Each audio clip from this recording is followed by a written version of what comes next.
Welcome back, theme park architects. Ready to turn your Python theme park from a dream into reality? Our first attractions, the control structure and operator rides.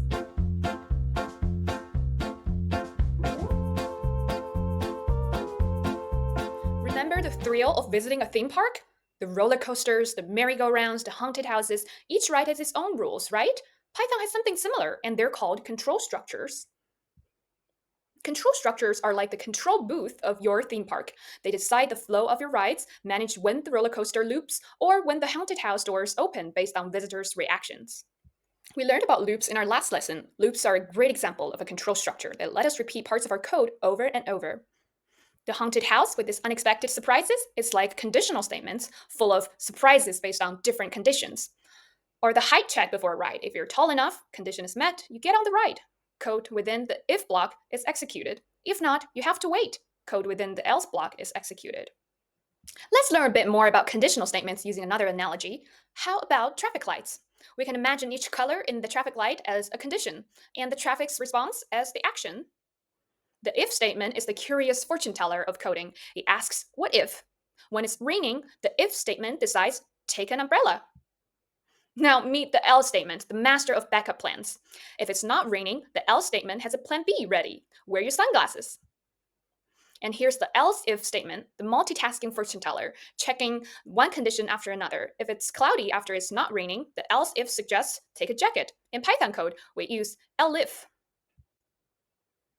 When I first learned about control structures, it was like having a map to my very own coding theme park, and I could design whatever ride I wish.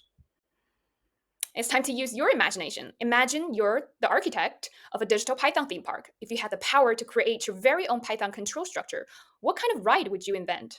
Would it be a thrilling, repetitive, loop-the-loop roller coaster? Or a suspenseful conditional statement house of mirrors, where each turn depends on the previous choice? For example, I might design a loop roller coaster with nested twists and turns. With each loop, the ride would get faster, creating a dizzying, adrenaline-pumping experience. Or perhaps a conditional statement haunted house. Each room's scares depend on how much the visitor screams in the previous one. More screams, scarier rooms. What about you? Grab your digital blueprint and start brainstorming. And share your Python ride concepts in the comments below. Can't wait to see what you come up with. Now, where do operators come in? Well, think of them as the gears and levers that control the speed, direction, and overall function of these rides. In Python, operators are the nuts and bolts that control how our data behaves. Let's discover the different types of operators that will power our Python theme park. Just like the operators behind the scenes of your favorite rides, Python's operators are here to ensure everything runs smoothly.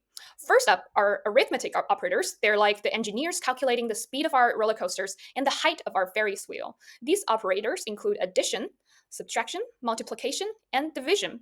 And in Python code, multiplication looks like this, and division looks like this. The comparison operators like greater than and less than are like the height checkers at the rides.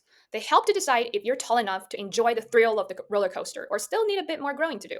So if you're waiting to hop onto that super exciting roller coaster, you see a sign that says, you must be 48 inches or taller to ride. This is just like Python's less than or equal to operator, and this is what it looks like in code.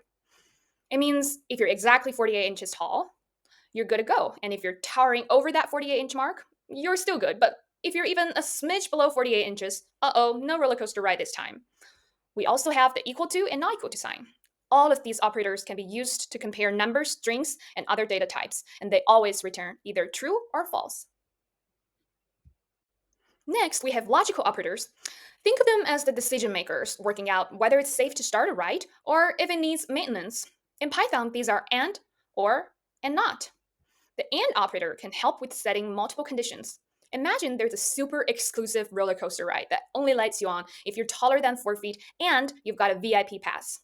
In Python speak, both conditions have to be true for you to get on the ride. The or operator helps make a decision as long as one condition is met. Imagine there's a crazy big wheel ride, and you can get on if you're over 10 years old or you're with an adult. You just need to meet one of these conditions, and you're good to go. Finally, we've got the not operator. Let's say there's a water slide that doesn't allow people with glasses. So if you do not have glasses, you're ready to slide down. Remember, these operators, when you're coding and need to make your program decide between different conditions, they're just like the theme park rules. Finally, we have assignment operators. They are the organizers. We use it when we need to store a value in a variable, and we use the single equal sign, which is not to be confused with the equal equal sign we learned in the comparison operator. For example, let's say we have a variable called rides count, which tracks the number of theme park rides we've been on. At the start of the day, we haven't been on any rides, so we could say rides count equals to 0.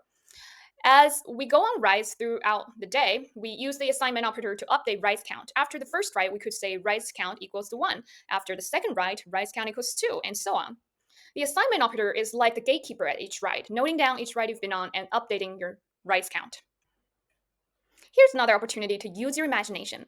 If you had a chance to become any Python operator, which one would you be? Imagine being an addition operator, continually introducing more joy and exhilaration to each moment, or maybe a logical not operator, turning a boring day upside down into a thrilling adventure. Share your operator identities in the comments below, and remember, in our Python theme park, the possibilities are endless. Wow, what a thrilling ride we've had. We started with control structures, which help to direct how our code runs, just like a map of theme park guides us on our journey. Loop and conditional statements are all part of the control structure. Conditional statements are like a magical castle filled with ifs and elses, which control the path our code takes. We met various operators, including arithmetic, comparison, logical, and assignment operators, each adding a unique twist to our code. Now, you should have a deeper understanding of these concepts and how they make our programs lively and interactive. Congrats! You're another step closer to mastering the magic of Python. Until our next Python adventure, keep exploring, keep learning, and see you next time. All right, we've come to the end of today's lesson. Future programmers, if you're excited to learn more, please remember to subscribe to our channel for more fascinating Python journeys. Also, don't forget to check out the Imagy app and the Imagy Charms, your fun coding buddies that make learning to code a breeze. Keep practicing, keep coding, and we'll see you in the next lesson. Until then, happy coding.